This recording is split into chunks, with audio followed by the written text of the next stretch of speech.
Welcome to the lighter side of the dark side. It's your weekly freak show here on Renegade Radio and all podcast catchers, YouTube, iHeartRadio, everywhere you listen to podcasts. I'm Dark Mark, the goth comedian.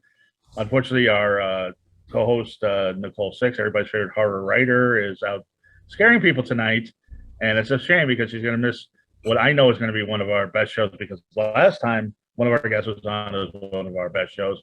We went for an hour and a half and barely scratched the surface. And she's back, and I'm so glad she's back. She's one of the top guitar players of the year. And there's plenty of lists to prove it. The guitar player for the String Revolution and her own solo stuff, Janet Robin. Hi, Janet. Oh, I promise I won't tell the same stories. Oh, yeah. Well, I'll try not to ask the same questions. But I remember we went for like an hour and a half. I'm like, oh, we went for like an hour. Yeah. I think after the hour, we were just at the precious metal stage. So we were like, there's so much more about you that we need to find out.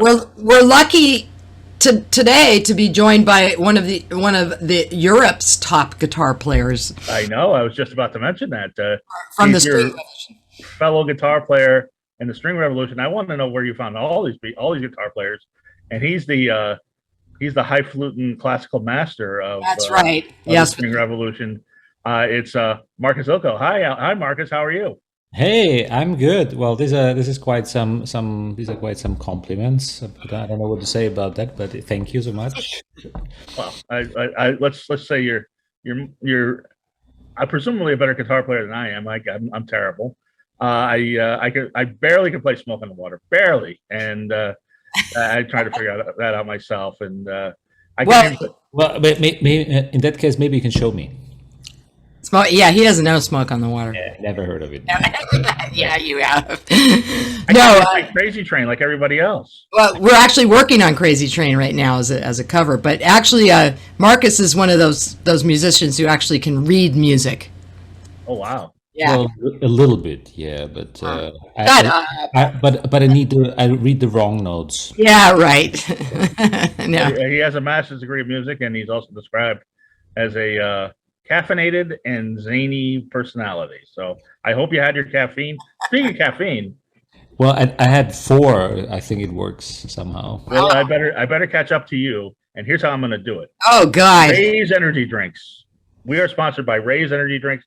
If you like energy drinks, this is the best stuff. You can't get this in stores.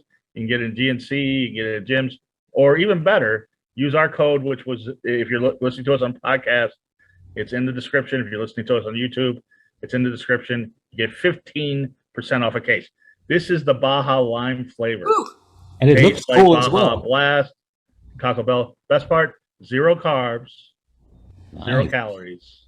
Love it. Crash. I'm going to pop one. Okay, this is my energy drink right here. Yeah, so wine works too. The wine. Well, I still drink my coffee in the meantime.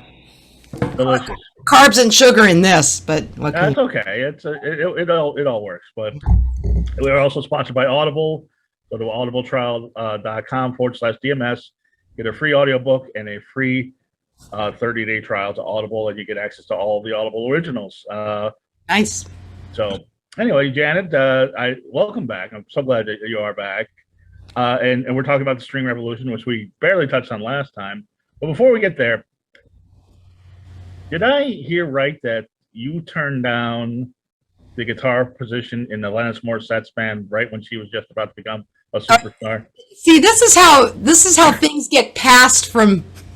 I say one thing and then it gets passed to another and then it gets changed and no, I turned down the audition.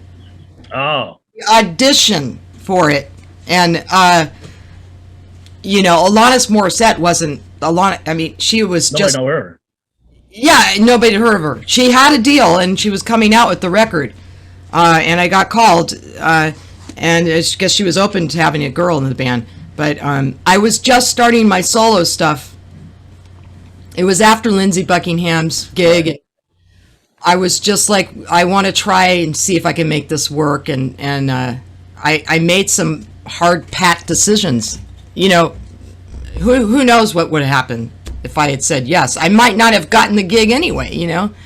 But yeah. Have you ever not gotten a gig? You're always You seem to be always popping up, and I'm trying. Yeah, I didn't get the gig with Lisa Loeb. what? Don't know. And I ran into her at some event. She doesn't remember, Yeah. But yeah, it's okay. I didn't get the gig with her. Right. I don't know why. Yeah, sure. I haven't gotten every gig I've auditioned for, but Right. yeah. I'm not. And things work the way they're supposed to work. I mean, Exactly. it's not, Yeah. I mean, I don't necessarily turn a lot of these things down now, but they really have to fit in a certain box. The way my life is going, my commitment to the string revolution, my commitment to some of my blues project I'm working on. So it would have to be something really special for me, to incorporate another thing into my busy music life. well, I know you're doing solo stuff, you're doing blues stuff, you're doing the String Revolution, which hopefully things work out and you'll be performing live for the first time in over 2 years? Yeah, I mean, we played the Grammy Museum, which was great. That was in December of 2019, and then in February of 2020, we played out in Tehachapi at this other gig, and that was really the last gig, February of 2020. That was it. Yeah. Yeah. Right, and you must be missing it. It's just Yeah, I mean, we finally got together this year after we were all vaccinated, and yeah, I mean, it was like a time warp. And we did do some things over the pandemic, right, Marcus? We did a couple of new songs. That was weird too, like recording like separately, which it's okay. It's just I mean, the thing is, you really wanna do some music. You want to stand on the stage, right? And you can't do it. And then I mean, but at the same time, we were able to record, of course. yeah. We were able to put some home video style recordings together, Right. which is cute and nice. Yeah. But it was still not the same, No, it's still not playing, and we couldn't do a live streaming show because we really couldn't be together. Right. And Right. then after 1 year we came together, and then it was as if we just saw each other a week ago. It was just awkward. But I think billions of other people experience the same thing. So. Yeah, of course. Yeah. By the way, if someone didn't realize there was a pandemic or there's still one going on, and if you listen to that and have never heard of it, well, congratulations. Yeah, it sucks. And now, what's even weirder is people are starting to figure out how to socialize again. Right. Yeah. Yeah, and we have to be careful about that too now because the variant. It's a weird. I was like, I was telling you guys, I just had to postpone a show tomorrow that I was going to do, but it was like in May, the world collectively said, "Okay, it's over," and then it came back. Which Yeah, no, I know. Well, that sounds like Britney Spears, huh? But everybody's going to start shaving their head pretty soon. And No, but I'm coming back. yeah, we'll see what happens. now, Janet, the String Revolution is your brainchild. Well, yeah, I mean, I thought of the idea, but we're truly a democratic band. I don't know, Marcus. I don't really have any more say in this. No, it's a very democratic saying with one leader. Not really. No. Like Russia, like democratic. Right. Everyone who says something will be arrested. So, Yeah. but it's very, very democratic. So I can't say anything against it.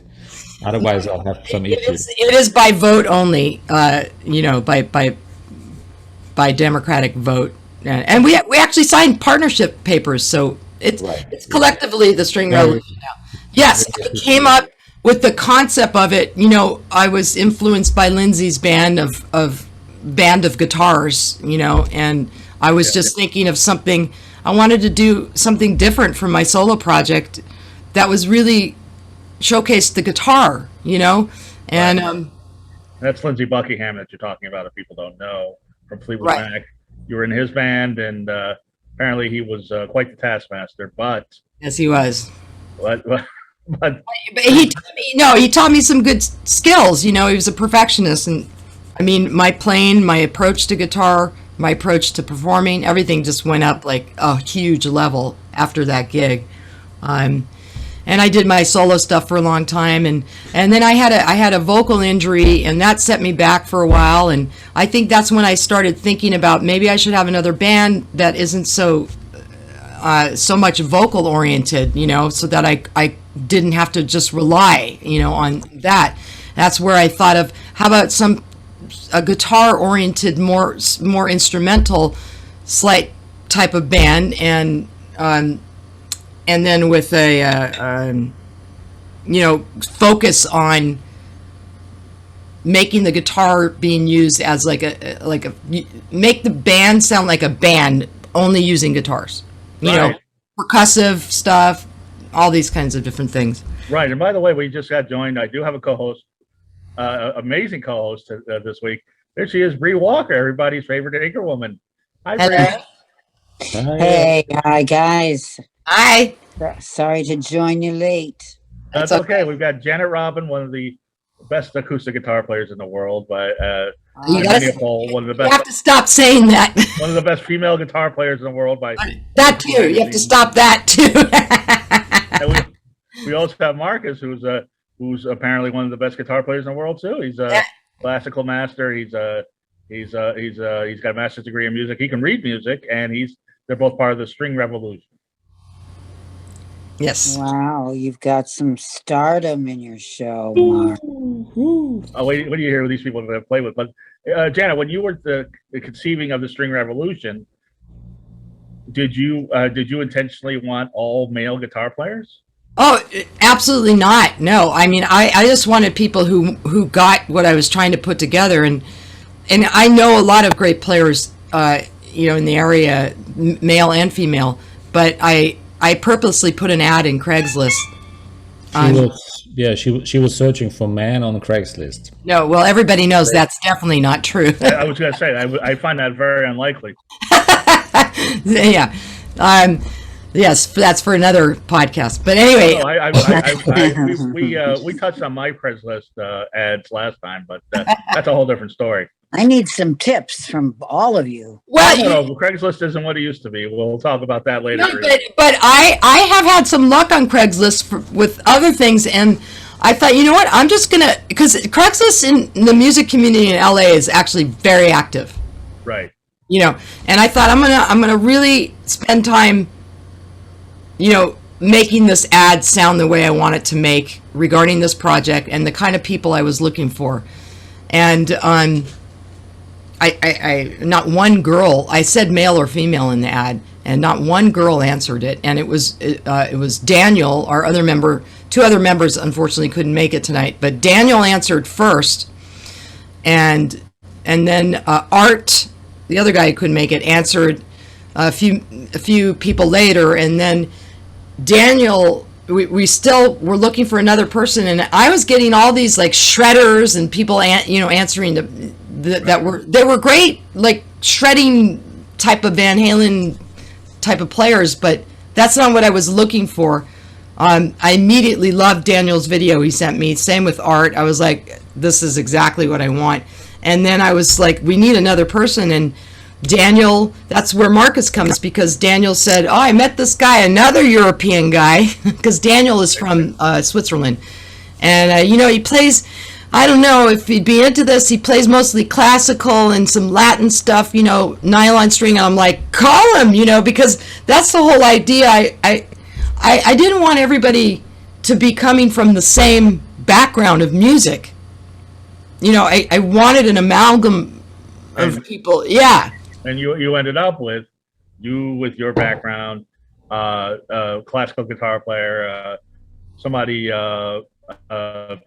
from what I understand, kind of more of a jazzy thing, more than Latin sort of thing. There's all sorts of influences. Yeah. Markus, what drew you to the String Revolution? You were doing your own thing. Well, so when Daniel approached me, I was at a time when I did more film music at that moment, because I'm writing for film and for. You're still doing that now. You're still. He's a composer. Yeah, I just had a nice gig few weeks ago for the Olympic Games, which was cool. So yeah, that's what I'm also doing. So and when he approached me, I was just working on a couple of movies. And then I was, first of all, I was just intrigued. I said, oh, okay, let's check it out. And then I came together. It was at a rehearsal. And then I saw Janet, and I said immediately, no. So I said, no way I would play with this woman. No, I'm just kidding. No. But it was fun, So we went together and we came up with something, because immediately when we all got together in this rehearsal, I was just going to be like, oh, I hope, I wonder what's going to happen. Nobody knows anybody. We hadn't played together yet, and we immediately started writing something. Do you remember? It was Jumping. Right?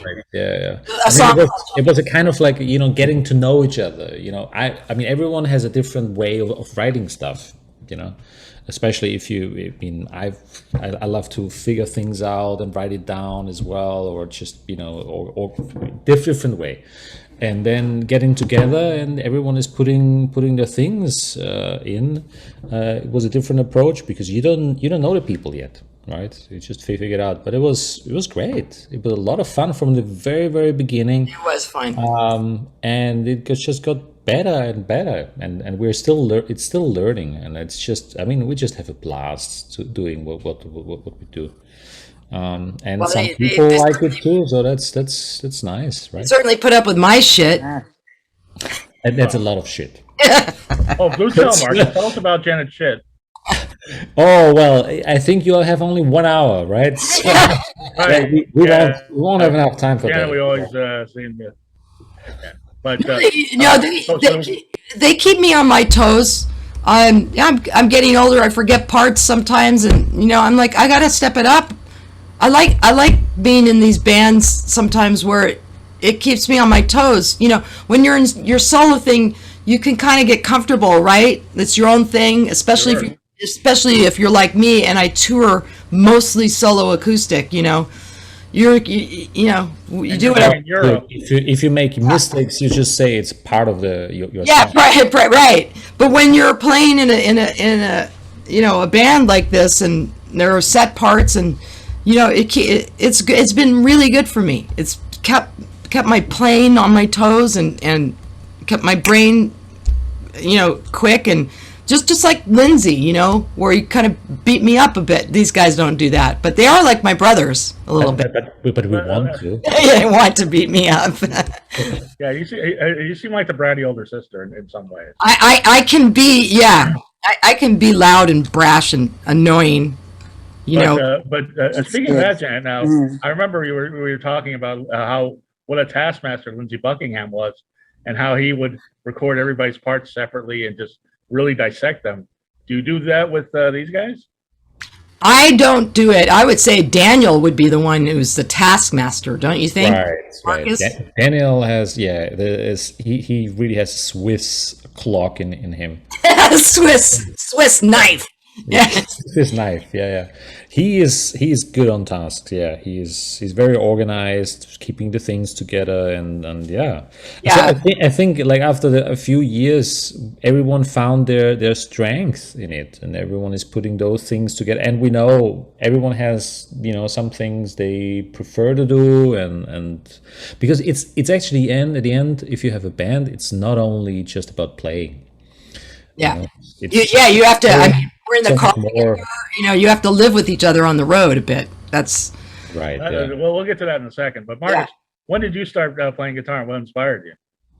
When I started, I was actually, I think it was 13. So I listened a lot to that beginning. I just wanted to be a rock guitarist, but I had another teacher who was playing more flamenco.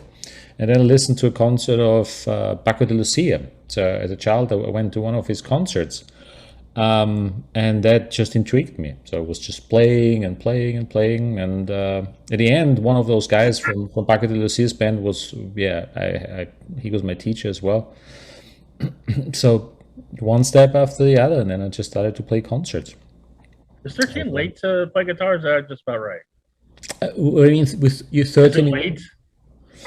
I know Janet started earlier, but and I know right. I don't know.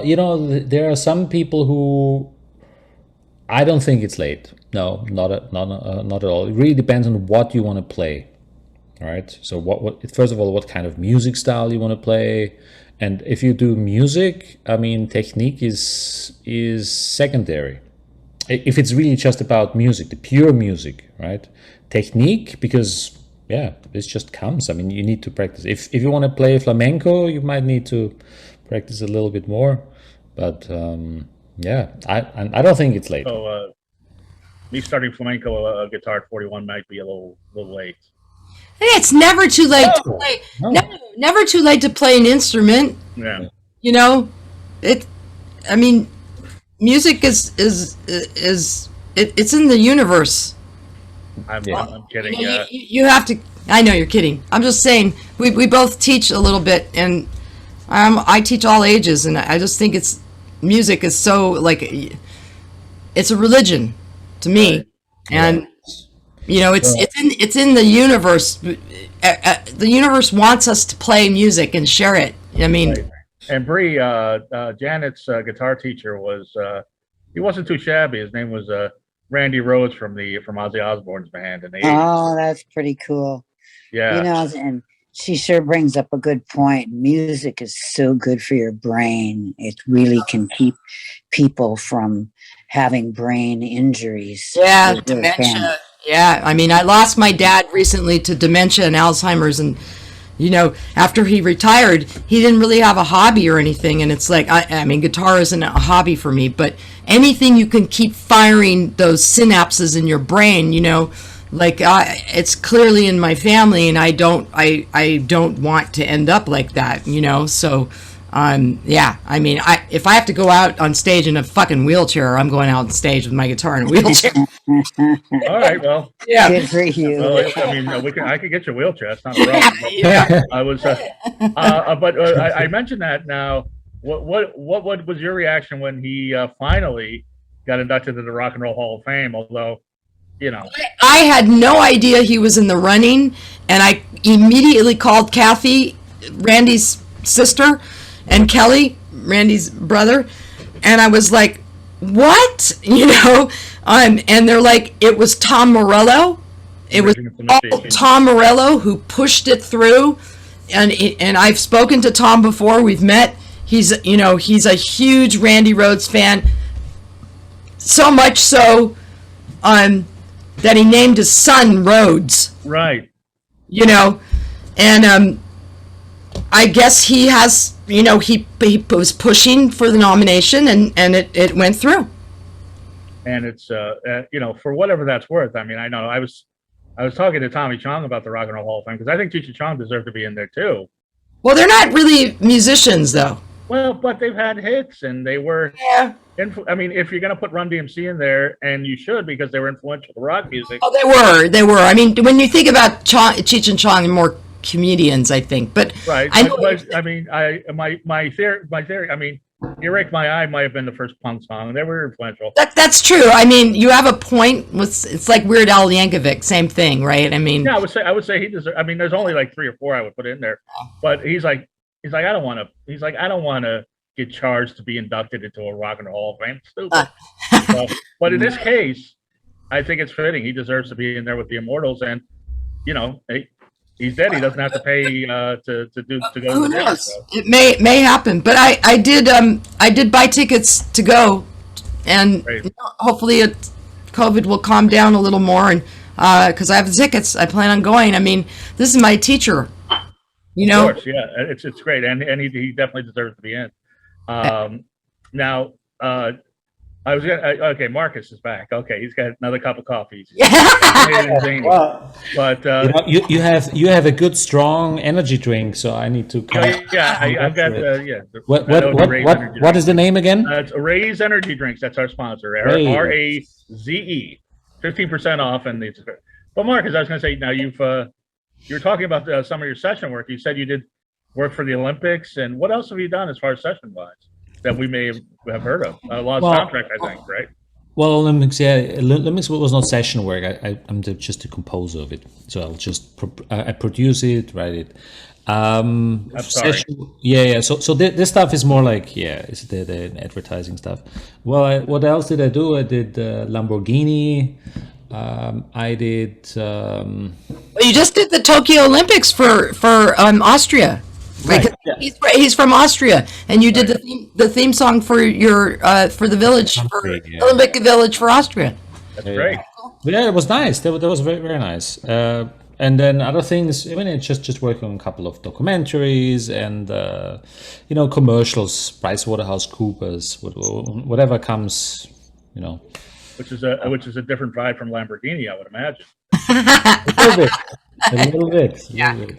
But the thing is, I mean, I personally love those short things, 3 minutes, because I love to work with all different medias, with visual media as well. And then you can write for whatever comes up. If I write for orchestra, I write for orchestra. If I write an electric track, I do that. If it's more pop, it's alternative. So you can invite a lot of musicians, get some stuff done. Well, you never invite me. What I mean. Yeah, I said musicians. Oh, here we go. So if the people didn't understand, I really love Janet. I really love it. Yeah. I can see this is there's a little this is such brotherly sisterly sort of thing. You can tell the respect that you have because you're really busting each other's balls. No, I really love Janet. I think with us, if we play together, but now we know each other very well, and I highly respect Janet for what she's doing, what she's capable of doing. She's an amazing musician, and even a more amazing person. So if you get to know her, I mean, everyone needs to check her out. Thank you. No, definitely. It's just I love all the guys in the band. They're all so great, and I just love what everybody brings to when we write. I feel like it's really like amazing energy. Sometimes I'll yell out and say, "Markus, you could do better than that." You're the master. You're a master segue. Because I was going to ask both of you about Daniel and Arts. Daniel and Art, who are not here, who are part of the band. I know. Like, I feel bad for them. We're talking behind their back. Like, what? Tell us what they bring to the band. Nothing. Nothing? I'm just kidding about those things. Everybody is so too many stupid things. So different. Daniel really loves slide and this sort of bluegrass background, and also he comes from hard rock background like I do too. He has a strange mixture, and he's good on percussion too. So we do have some stuff where he's banging on the guitar the whole song. That's all he does. And then you have Art, who's like, nobody really knows where he lives. If that's really his name. He's like Mr. Like, does he work for the CIA or something? He's so quiet and unassuming, and he thinks totally outside of the box. Like, I do not play anything like him at all. Or one of those guys. Right. One of those guys. No, but the musical ideas Art They're melodic. They're very melodic to me. It's very melodic, but also very rhythmic. So he has those rhythmic changes inside, and he does it with such an ease. I'm always surprised. I'm like, how did he come up with that idea? And he uses a lot of open tuning. Open tuning, for those who don't know what it means, it's just you change the strings, right? So you have different things. Different tunings, yeah. Right, and then it's not only for guitar. He's also amazing producer. So he's producing. He's been with a lot of different bands, and it's very very special guy, and the music is well, and as Janet already said, Daniel is also fantastic. He's of course he's very organized, but it helps him to produce things. It does, yeah. He has a very strong knowledge of the whole production process, knows how to handle and work with all those different musicians, and also his style is his playing. He loves to play the dobro. He loves the Swiss guy who brings the dobro, right? The dobro is like a slide guitar. Right. I'm familiar. He's amazing. He too knows a bit more. Speaks in the more musical language than I do. The Europeans are always like, "Oh, you're playing the third of the second of the fourth of the A minor of the seventh," and So true, right? Well, it is true, yeah. But sometimes we come up and then we play a major seven, which is a little bit more jazzier, if you say so. And the first thing you hear from the side of a general is like, "Don't play jazz, don't play jazz." So okay.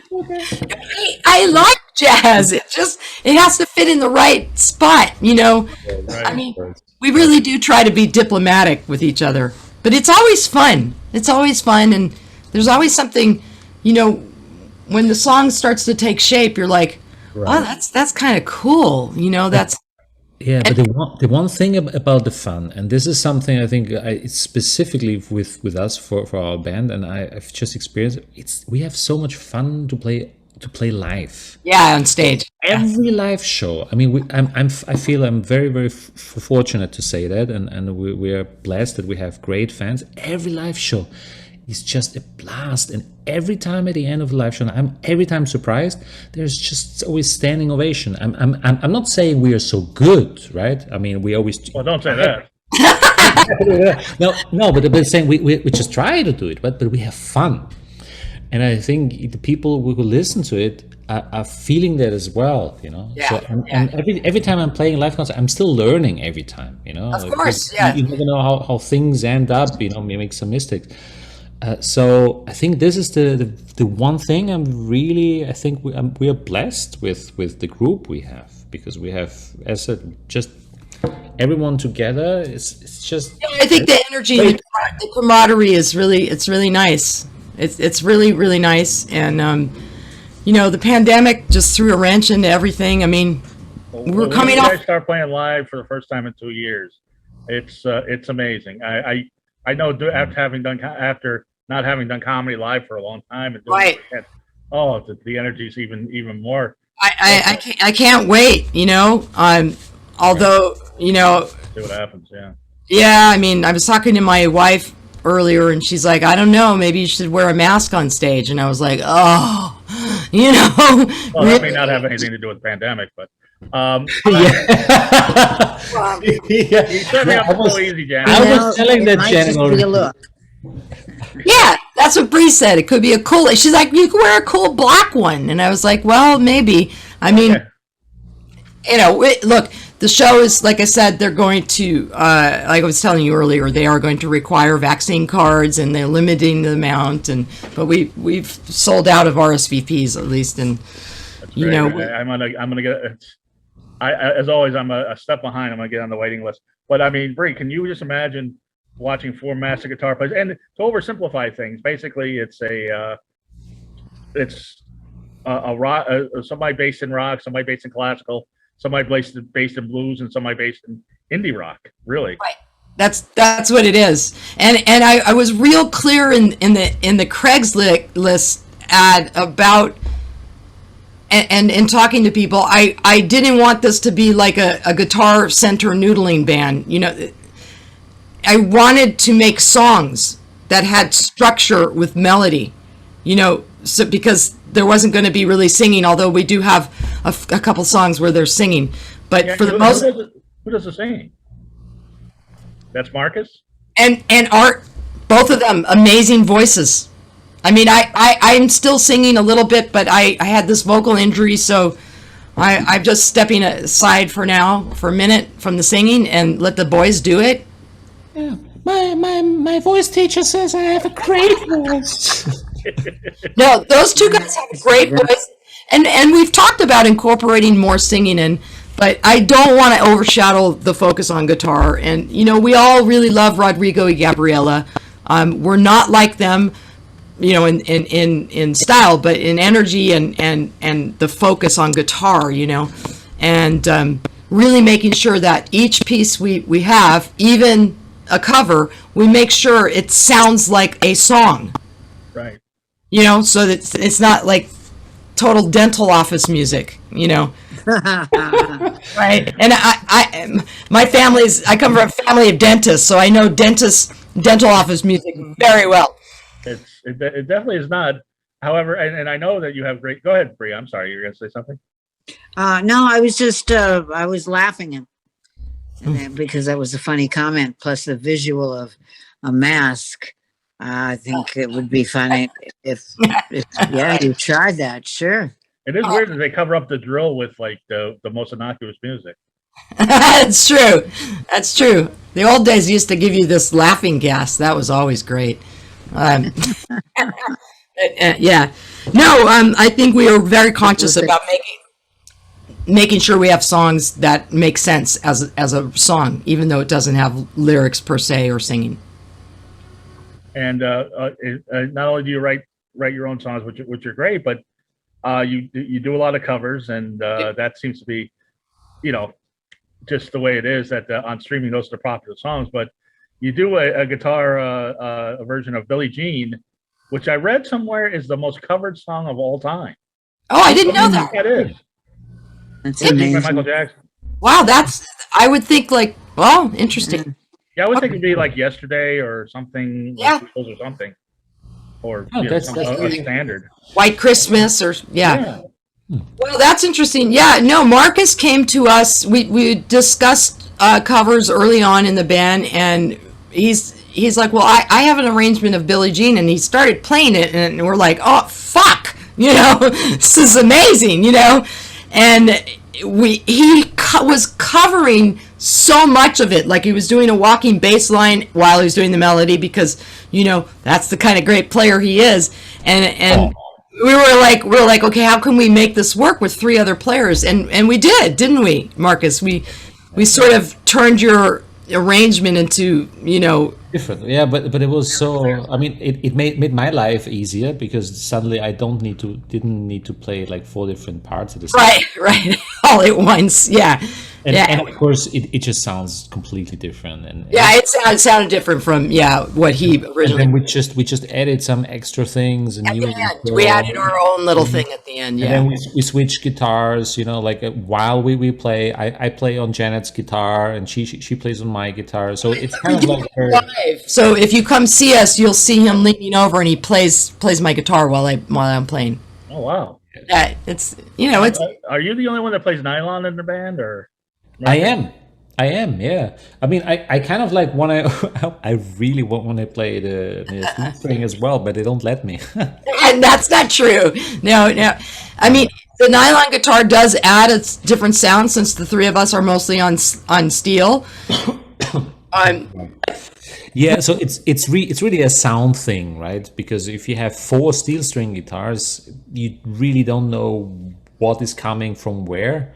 And if you have a little bit different sound, and then it's nice for the mix. It makes some things a little bit more difficult as well, because I can't play. It's not that I can play everything. So we can't just change parts quickly, because if, for example, there's a part where you need to play a lot of chords, and the Western guitar is playing that. If I take over, it doesn't sound the same, right? Yeah, it's soft. If I do it, it would be more a Latin thing. The moment I'm like, so sometimes it's not so easy to arrange it, but it works fine, I think. Yeah, we experimented a little with possibly putting electric guitar at some point. I mean, really, it can go a lot of places, Right. But we're really happy that we do have somebody. I'm personally happy, that we have somebody who's proficient on nylon fingerstyle. I mean, he doesn't really use a pick. He's the only guy besides Daniel when he's playing, chicken picking. He's the only guy in the band. Well, I guess Daniel also. I mean, Art sometimes finger picks too. But Markus is really amazing finger style, and Is nylon harder to play than steel, or is it? If nylon is harder to play, yeah. I don't think no You have to hard. be I more think precise, or Well, it's easier to press down on the strings yeah, because so it's different. It depends on what you want to do. It's if you press down the strings, then it's on nylon string. It's easier. If you want to have a good sound, like if you just play chords, then you get a bigger sound out of a Western guitar, especially if you play chords. Um, two different things, two different beasts, really. Yeah, it's completely different. So I think it's very difficult to say if it's easy or not.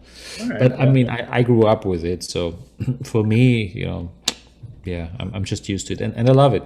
I just enjoy it very much. And I was listening to your music today. You guys do a cover of Elton John's Rocket Man.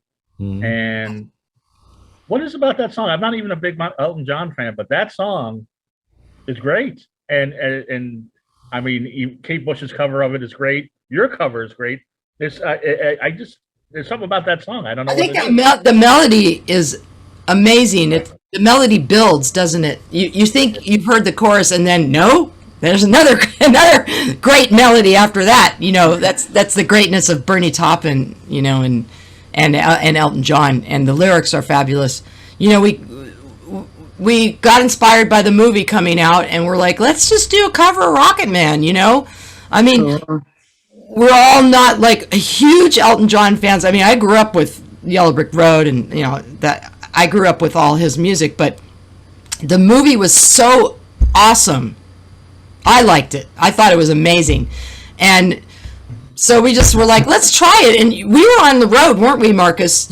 I'm trying to sleep, and they're in the living room in our Airbnb, and I'm hearing Rocket Man over and over, Trying to sleep at noon. Right? Okay, So we're talking about noon, So if she says I'm trying to sleep, as if we would do it at night. No. Yeah, we've heard all the wild stories when Janet was on tour with Air Supply. Oh yeah, what did I Remember tell? what you were saying? They were like, "Come on out, let's go ahead and have a drink." You're like, Oh, yeah. "I'm just gonna stay home and Right, that's right. have some wine, go to sleep." Stay home, and yeah, I know. Like Air Supply out partied you. They can party, those guys.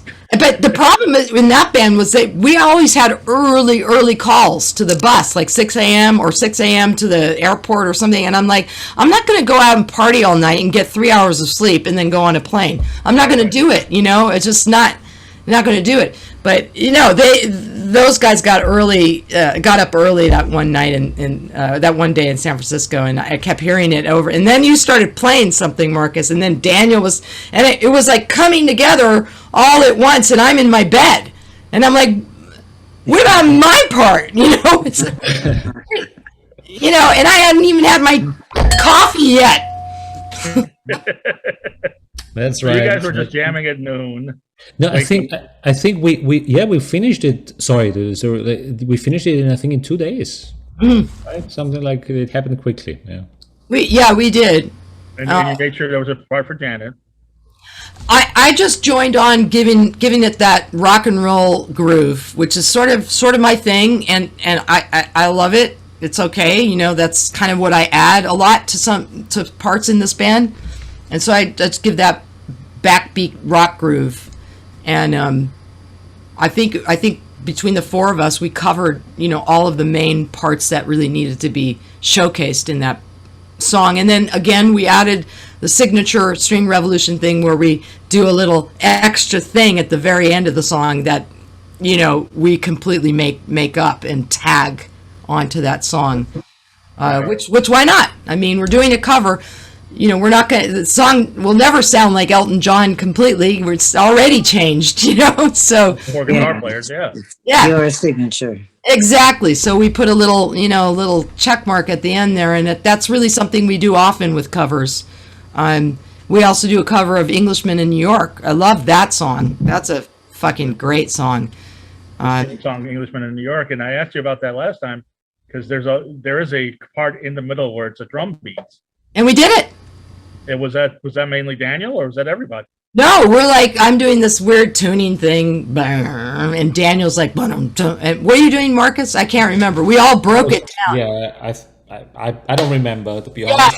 Yeah. I mean, it was another cover that came out of Marcus's original version, but yeah, we wanted to try to stick to it, as close to the song as possible. So we do the drum break, and it's funny because I saw I saw Sting on YouTube singing Englishman at like somebody's wedding, Right.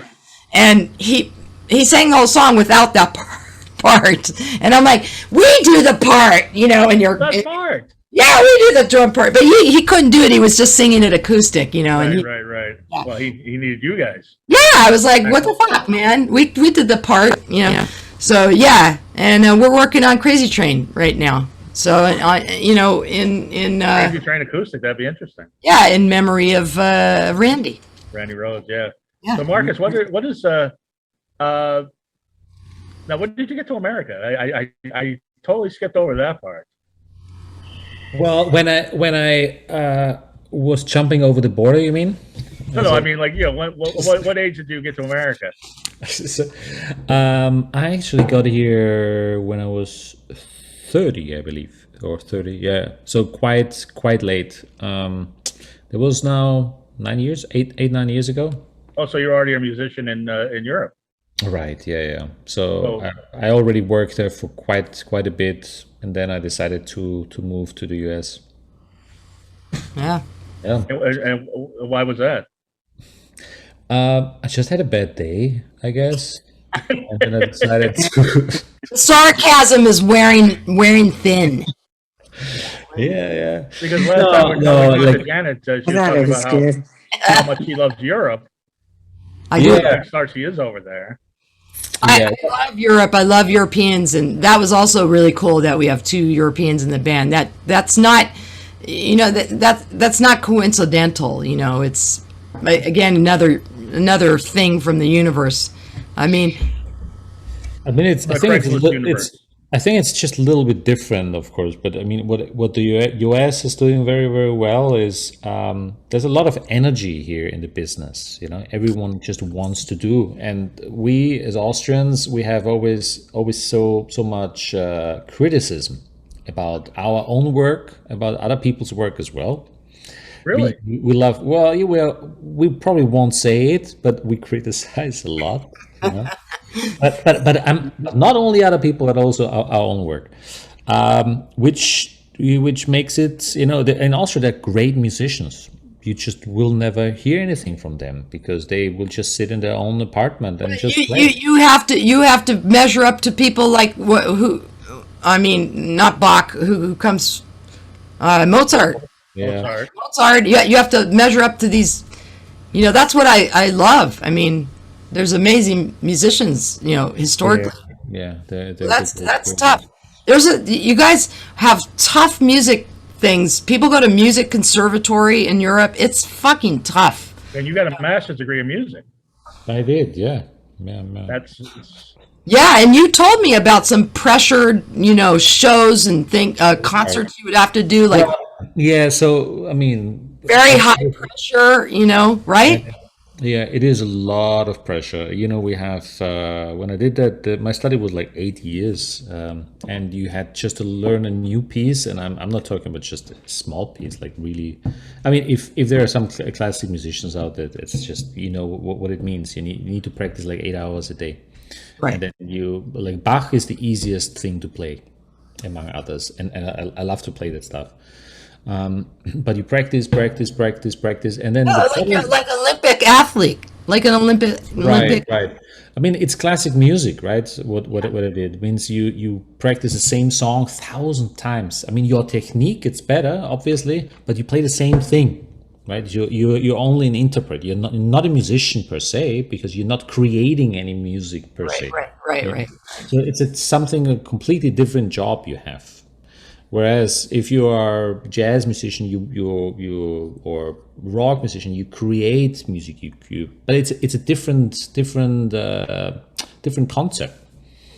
Did you find it freeing being in America, especially Freeing. Did you find like a freedom type of feeling? Freedom. as a musician? I did. I mean, for me, it took a while. I was really practicing like 8 to 10 hours a day, and that for 8-9 years nonstop. So that was my thing, and I loved it. Then I was burnt out for Yeah. like one or 2 years, and I just couldn't. I mean, I was able to play everything, but I just didn't want to do it. I just couldn't hear the stuff anymore. The problem is, if you practice so much, you lose the music, and that's what I was telling before when you said, do you need a lot of time? No, for music you don't need to practice that much, because music you don't need to practice for that. It just comes out from your heart, And if it's just one single melody, that's all you need to play, and you can reach the people just with playing one single melody. You don't need to have the technique. It depends on what you want to play. Right? I think that there's good things and not bad things about music at all, but there's all lots of different things you can take from both, right? I mean, yeah. I mean, the most important thing, and that took a while after I finished that, is like just to enjoy it again, to really go into it, and then instead of playing thousand notes in a short time, you just play 2, 3, but you need to play the right notes, right? Right. that's definitely important. And then if you listen to Miles Davis, how he worked, and all those guys, I mean, you first of all, you just need to learn from the best, right? You listen to those guys. They always try to reinvent themselves and get new approaches, and just don't play the same thing, just create. That's where I think sometimes it's hard in classical music, Right. where they're fully only trained in classical music. Like, for instance, the keyboard player in Air Supply, great player, I love him, and he unfortunately passed away, but I loved him so much. But he comes from total classical background only, and he, reading everything, and I was like, Jed, we should jam someday. And he's like, I don't know how to do that. And I'm like, what? He's like, I can't improvise. And I'm like, that's crazy. Of course you can. Yeah. You just never tried it, He's so like by the book and everything, and he had amazing technique, and he could read anything. But I agree with Markus, maybe modern classical could be more free, Right. I mean, yeah. So because it was written at one point, right? And when the classic music was written, it was modern music. But it can be okay to reinterpret Mozart or Bach, or that's what they would probably say anyway. They would say, "Don't play like me. Do some. What can you do with my song?" Yeah. Especially Mozart, he seemed like a Oh, he was like a fucking punk rocker. Actually, yeah, I was a little bit addicted with Mozart's letters. So I read all of his letters. I read some of his letters. I went to his house in Vienna, and he wrote a lot of letters. Yeah. I read all of those, and his sister was great too. P.S. By the way, his sister was a fucking great piano player, and they did not let women play back then in concerts. Wow. Go ahead, Mark. Once again, the master of segues, Janet. Yeah. No. He's talking about letters. Go talk. I'm going to turn it around, because Yeah. you're one of the best, as I keep saying, one of the best guitar players in the world. But, has there been a glass ceiling for you? I don't even know what that means. That means there's a certain level you can get to, and that's it. No, there's never a glass ceiling with music. Have you ever showed up and, people you were recommended, and people were like or have said you're good for a girl, or you're oh God, yeah, guy, or when I was younger, yeah, they used to say that. Yeah, and I'm saying it weekly, but yeah. Yeah, people used to say that when I was in Precious Metal, or are your boyfriends playing behind the curtain or some bullshit like that? I mean, just ridiculous. They don't say it now, though, do they? No, nobody says that now. No, I mean, my credibility. I'm older now, and I've done a lot of work. It's different now. But good question. Speaking of the work, I mean, you both have, Markus is composing and doing other things, and you're how's the blues project going? Oh, yeah, cool. I played some stuff to Mark. Didn't I play you some stuff, Markus? Yeah, you sent it to me, yeah. A while ago, yeah. Yeah, it's cool. It's going great. I mean, that's the pandemic has given me time to do that because I haven't, been able to tour on my own thing or String Revolution. Yeah, Bree and audience. Janet's doing a record where she's digging up really obscure old blues records and playing along with them. Yeah, I'm overdubbing on top of them. They're early, very early blues recordings from like the 20s and 30s, and I'm overdubbing on top to, I'm not turning them into a dance record. I'm just sort of. It's not Moby, although no, you had these. No, it's not great. No, I still have to get everything cleared, but no, I'm renewing them, and that's the name of the project, Blues Renewed. Oh, that's very cool. I'm sure you've got quite a few female musicians in there you're doing that with. Yeah, me, myself, and I.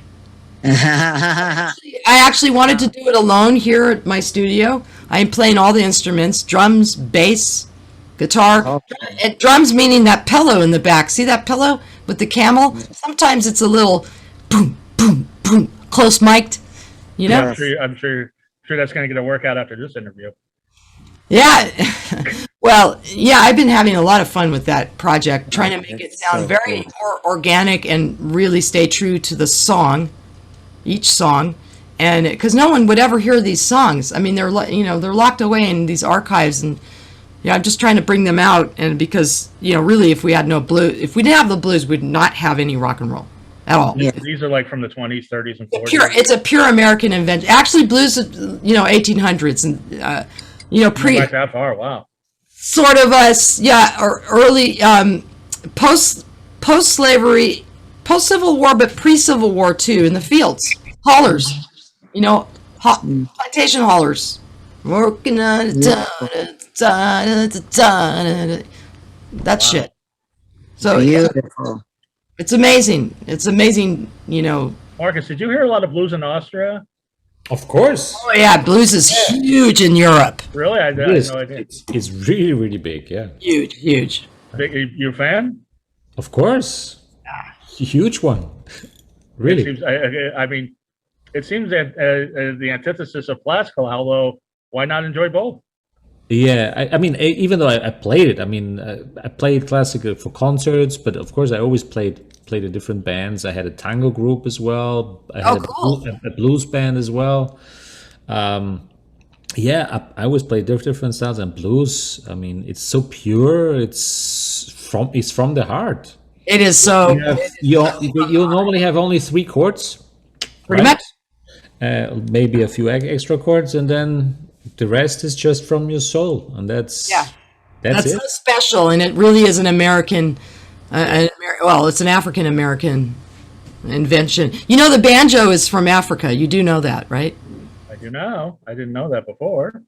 Brought over on slave ships. It's a drum with strings. That makes sense. It's kind of tambourine-ish too. So it was the black folks playing that instrument, and then it moved into the white, folk music, which was really based from like either if you're Irish or German or English, you brought over your folk songs, from your community, and they picked up that instrument as well as guitar. Yeah, how did white people co-opt that to the point where I don't think I've ever seen a black person play a banjo? Well, the chocolate I'm drop. not saying that they don't, but I don't. Well, I'm working on a song right now. Papa Charlie Jackson. It's called "Shake That Thing," and he's playing banjo. And you would think you'd think you're listening to Bill Haley in the comments. Wow.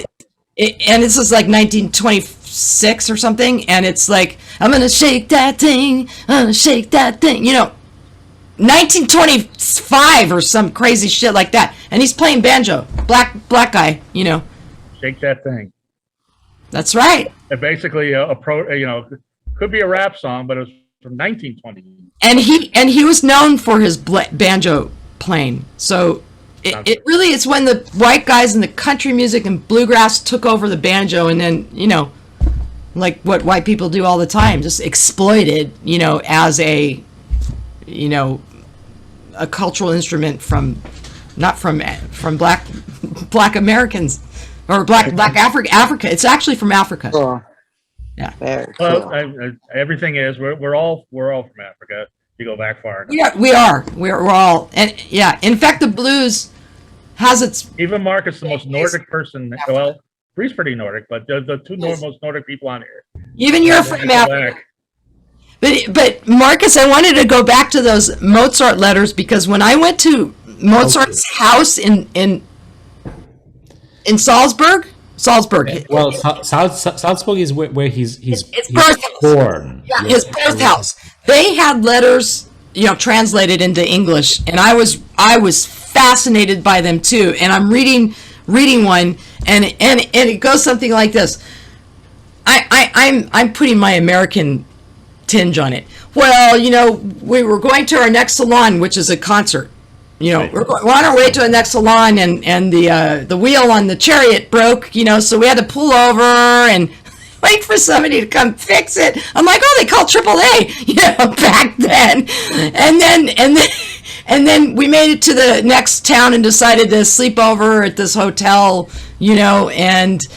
Well, these letters were probably the ones because the ones you have right now from Mozart are the ones other people kept, because Mozart didn't keep any letters. So the answers to those things you don't know, but you know what Mozart wrote because his family he wrote those, so somebody kept those. Right. I mean, Mozart. I mean, those letters, the nice ones, were to his dad because that was written to his dad. Then you have the vulgar ones. Oh, I can read them.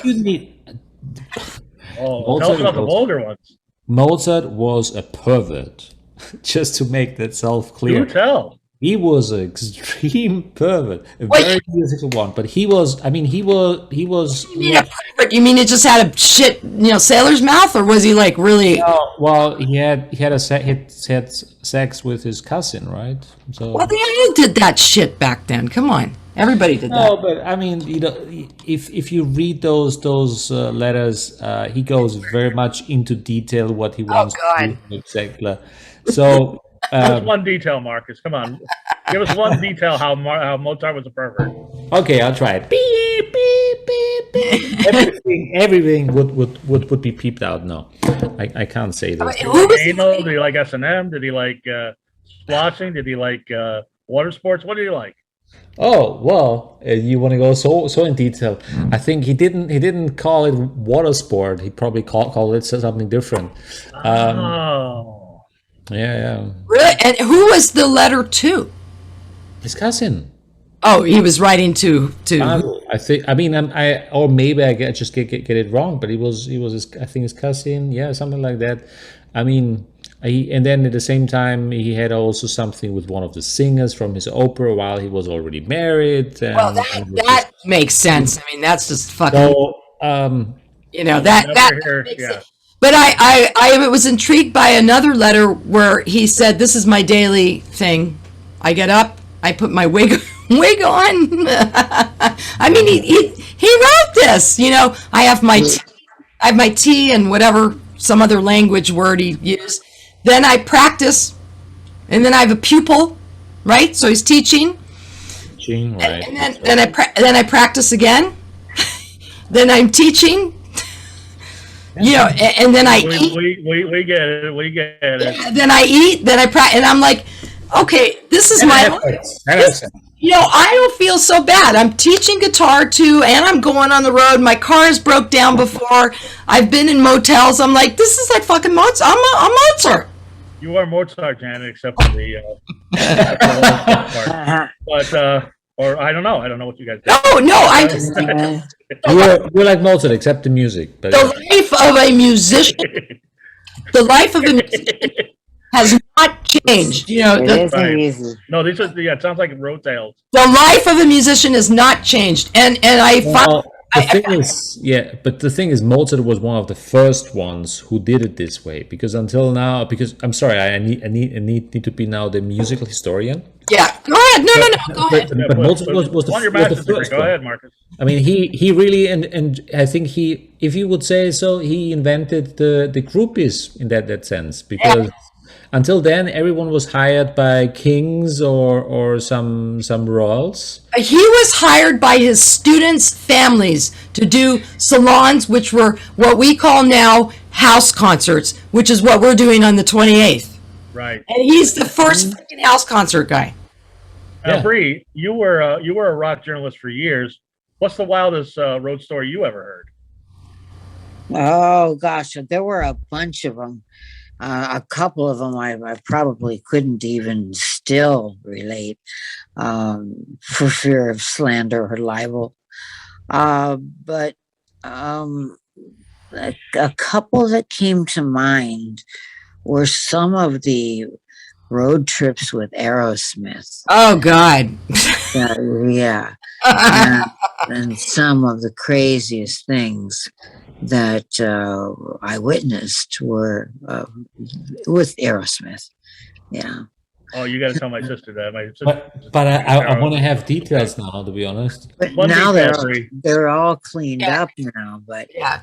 there was throwing of chairs on the tour bus and a lot of doing of various drugs, all kinds, you name it. So we're all familiar with what they were because everybody's in recovery now. That's true. Yeah. And that's de rigueur.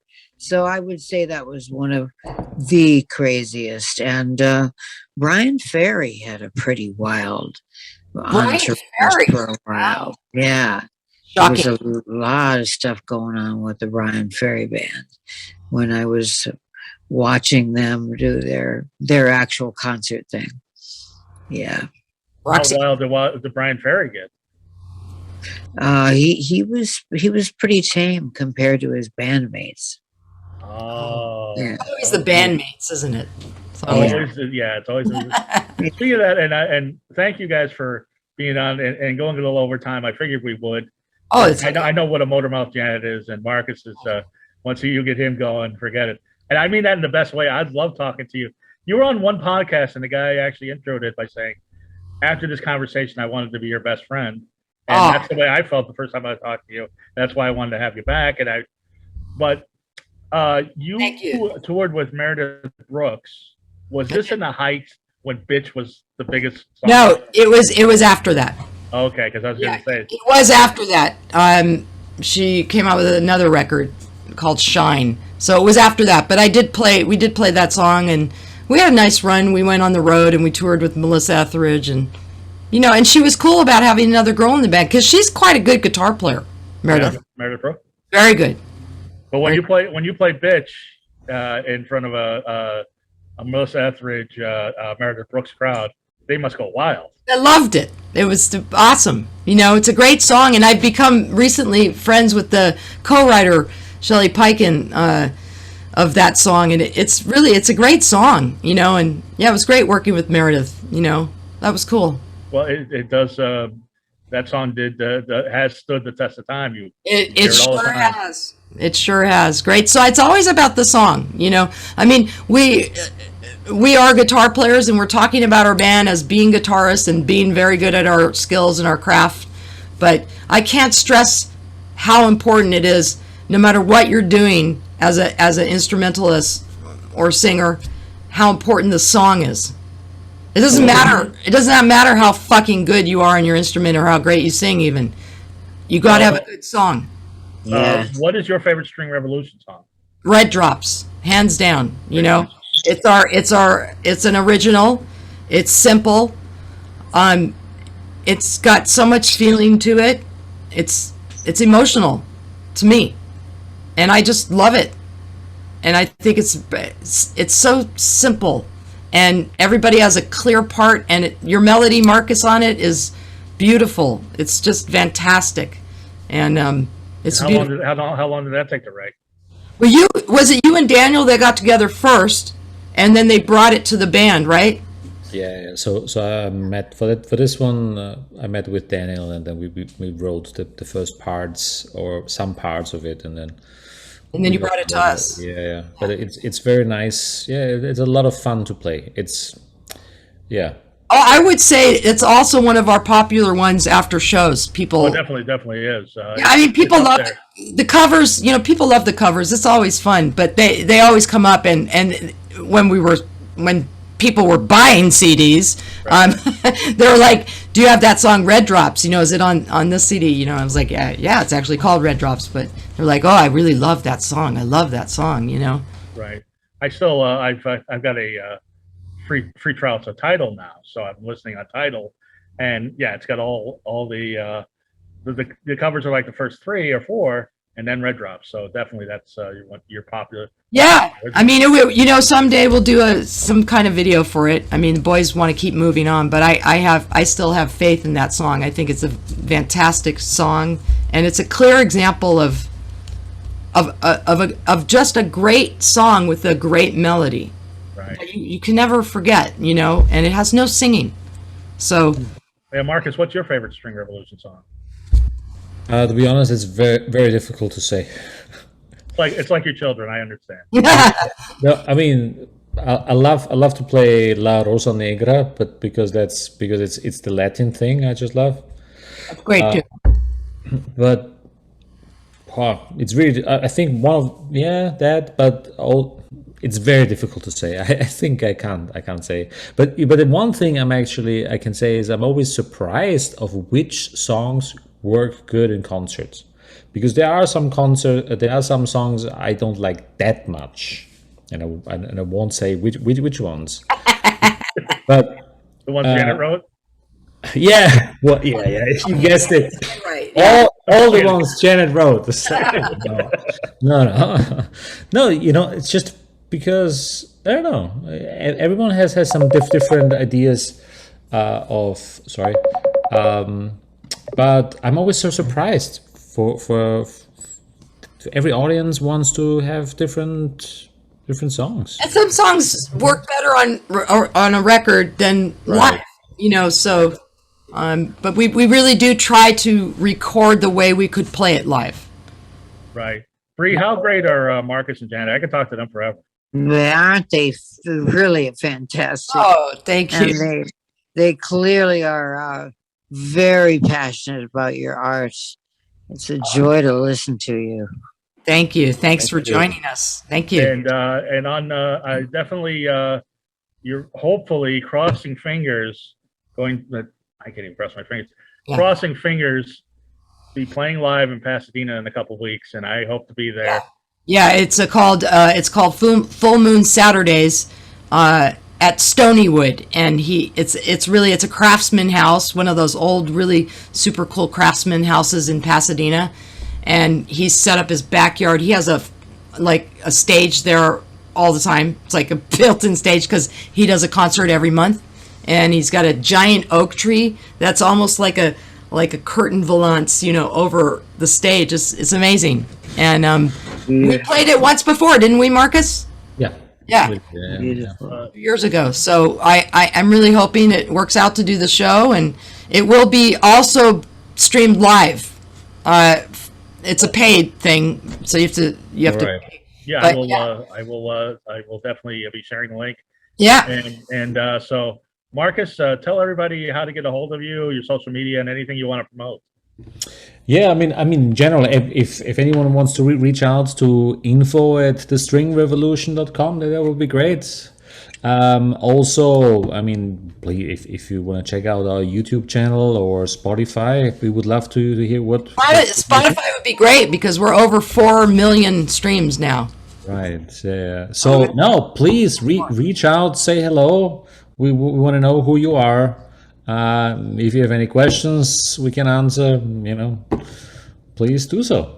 You know, so info@thestringrevolution.com. You can find us on Instagram. It's all under the String Revolution. Everything. We would love to hear from you. Yeah, it's all like Facebook, The String Revolution, Instagram, The String Revolution, Spotify, The String Revolution. And is it stringrevolution.com or the String Revolution? Yes, it's The String. It was a privilege. TheStringRevolution.com is our website, and yeah, we answer all our messages. And somebody will get back to you. Janet even answered my message, and here you are. You've been on the show twice. And it's a pleasure, and it's the least we can do now. Everybody's kind of stuck at home, and provide entertainment however we can, and keep listening to music, supporting music however you can, since we can't tour so much right now, and that's important. You're spreading the word. Thank you. Yeah. And JanetRobbins.com, and check out the old Janet Robbins stuff and the String Revolution. What's MarkusIllko.com, right? Yeah, right. So if you want to check out any of my stuff, MarkusIllko.com, ILLKO. Yeah. And that's Marcus with a K, as it's supposed to be. Oh yeah, I need to say that, right? Yeah, because America. Yeah. And a shout out to our other two members, Daniel Schwartz and Art Zavala Jr., both occupied with some other jobs right now, so they couldn't be here. Yes. Well, thank you so much. Thank you, Bree, for filling in for Nicole. It's great to see you again. Thank you for having me. It was always fun. And I will be sending you some String Revolution music, and maybe we'll figure something out. Maybe you can come up and watch the show, or I'll send you a live stream. We can watch together. We'll figure it out. Live link. Cool. Well, I'd love to come up and see the show. They really are, I can tell, a phenomenal amount of energy in their show. Thank you so much. Yeah, thanks, Dark Mark, for having us. Let me know when the link's out. And if it's possible, I would like to have a little snippet of Red Drops at the end of the show. Oh, that'd be great. I think you can. I can send you the MP3, or do you have it already? You can. If you could send it to me, that'd be great. Well, I'll send you the MP3. No problem. And I'm Goth Comedian on all social media. I'm not performing on Friday the 13th, unfortunately, but I will be performing at DomCon, the cool. S&M party next week. So that's Marcus will join you. I'll join you. That's a big now deal. the conversation really starts. But everybody, have a wonderfully creepy week. Bye. Thank you. Thanks, Mark. Thanks, Janet. Thanks, Marcus. You guys are great. Bye, guys. Bye.